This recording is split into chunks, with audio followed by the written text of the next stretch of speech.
আলহামদুলিল্লাহ, আমাদের গরুর শেডের কাজ পুরোপুরি কমপ্লিট হয়ে গেল। ৮টি গরুর ধারণ ক্ষমতার এই শেড কত ফিট বাই কত ফিট এবং এটি তৈরি করতে আমাদের টোটাল কত টাকা খরচ হলো তার হিসাব আজ আপনাদের সামনে তুলে ধরবো ইনশাআল্লাহ। আসসালামু আলাইকুম। প্রায় 2 মাস আগে আমরা এই শেডের কাজ শুরু করেছিলাম। একটানা কাজ করলে হয়তো 10 থেকে 15 দিনের মধ্যেই পুরো কাজ কমপ্লিট হয়ে যেত, কিন্তু আমরা যেহেতু একসাথে কয়েকটি কাজ শুরু করেছিলাম তাই আমাদের অনেক গ্যাপ হয়ে গেছিল। আর মিস্ত্রিদের কথা তো না বললেই না, তারা কথা দিলেও সময় মতো আসে না। আসলে মিস্ত্রিদেরও অনেক কাজের চাপ, সেটা আমরা বুঝি। যাই হোক, অবশেষে আমরা কাজটি কমপ্লিট করতে পারলাম আলহামদুলিল্লাহ। আর সামান্য কিছু কাজ বাকি আছে, ওগুলো আমরা নিজেরাই করে ফেলবো ইনশাআল্লাহ। শেডের চারিপাশের ফাঁকা অংশ বাড়ি দিয়ে সুন্দর করে আমরা ঘিরে দিব। যেহেতু আমাদের ফার্মের পুরো বাউন্ডারি টিন দিয়ে ঘেরা থাকবে, তাই গরুর শেডটা আমরা একটু খোলামেলাই করে তৈরি করেছি। গরুর শেড খোলামেলা থাকলে আলো বাতাস সহজে প্রবেশ করতে পারে, ফলে শেড কখনো স্যাঁতসেঁতে হয় না। আর স্যাঁতসেঁতে না হলে শেডে মশা মাছিও কম হয়, গরুর রোগ বালাইও কমে যায়। তাই যতটা সম্ভব গরুর শেড খোলামেলা রাখাই ভালো। তবে হ্যাঁ, আপনার এলাকায় যদি সিকিউরিটি প্রবলেম থাকে তাহলে অবশ্যই আপনাকে গ্রিল দিয়ে ঘিরে দিতে হবে, সেই ক্ষেত্রে খরচও অনেক বেড়ে যাবে।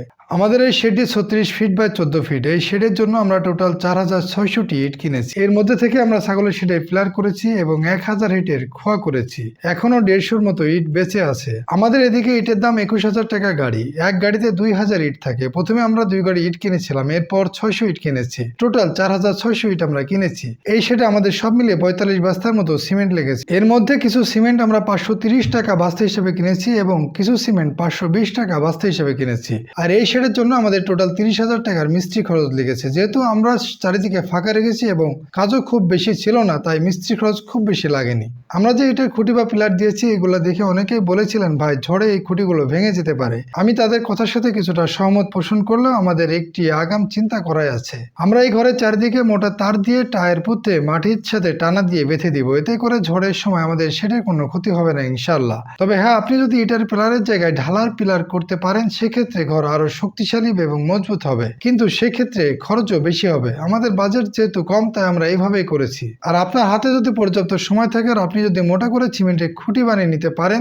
তাহলে আপনি সিমেন্টের খুঁটি দিয়ে কম খরচে শেড করতে পারবেন। আমরা নেক্সটে কোনো শেড করলে সিমেন্টের পিলার নিজেরা বানিয়ে এরপর করবো ইনশাআল্লাহ। আমাদের এই শেডে টিন লেগেছে টোটাল 16,000 টাকার এবং বাঁশ লেগেছে 4000 টাকার মতো। যদিও এই শেডের বাঁশগুলো আমরা নিজেদের ছাড় থেকে কেটেছি, তারপরেও আমি একটি বাজার মূল্য ধরে আপনাদের দেখাচ্ছি যে টোটাল কত টাকা খরচ আসে। আসলে সব খুঁটিনাটি হিসাব এভাবে ভিডিওতে তুলে ধরা সম্ভব না। আমি সব খরচ ডায়েরিতে ডিটেলস লিখে রেখেছি, তারপরেও 2-1টা টুকটাক হিসাব মিস হয়ে যেতে পারে। সব মিলিয়ে আমাদের এই শেডের পিছনে 1,90,000 টাকার মতো খরচ হয়েছে এবং চারিপাশ ঘিরতে আরো 3000 টাকার মতো বাঁশ লাগতে পারে। সব মিলিয়ে আপনি 2 লাখ টাকা ধরতে পারেন। নেক্সটে অন্য কোনো শেড করার ক্ষেত্রে আমরা অভিজ্ঞতা কাজে লাগিয়ে আরো কম খরচে শেড করবো ইনশাআল্লাহ। আসলে খামারের শুরুতে শেডের পিছনে আপনি যত কম ইনভেস্ট করবেন সেটা আপনার জন্য ভালো হবে। এরপর যখন আপনি এখান থেকে প্রফিট করবেন, তখন আপনি ভালো করে সুন্দর করে শেড করতে পারবেন। যাই হোক, আমাদের এই শেডটা কেমন হলো আপনাদের মূল্যবান মতামত অবশ্যই জানাবেন আর আমাদের জন্য দোয়া করবেন। মহান রব যেন আমাদের উপর রহম করেন এবং আমরা যেন সফল হতে পারি। আল্লাহ হাফেজ।